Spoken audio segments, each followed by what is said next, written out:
As we have seen, in the words of Laszlo Bock from Google, HR may not be the profession held in the highest regard. And while I understand the truth in that statement, I think there's a more positive way forward for HR. It's not about blowing up HR, it's about challenging the profession and moving forward. As I thought about writing a book, my first thoughts were around the key themes that needed to be included in the book, as HR is important in terms of being more business focused, more data driven, more evidence based, more strategic in their orientation, and much, much better in terms of practical implementation. As important as these themes are, I didn't feel, however, that they justified a book.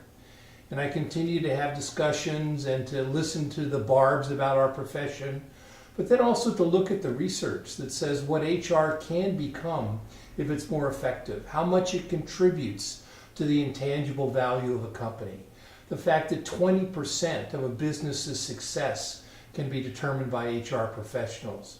And it was at this time that I felt that we really needed to confront HR's past before it could move forward to the future. Part 1 of Fearless HR Now addresses 5 historical perceptions head on about what HR is and uses the lens of current research and evidence to determine if these are true or not. I also felt that HR was subject to a lot of fuzziness of purpose. Everybody had different views about what HR could become and what the expectations were.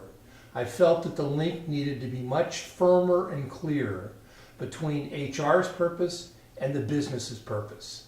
The business's scorecard is HR's scorecard. And this then became part 2 of Fearless HR. And now what I needed was a visual that tied it all together. And so what you see in front of you now is the visual that looks at the architecture of the book going forward.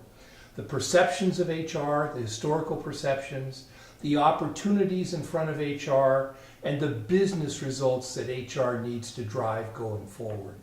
This is really the story of Fearless HR.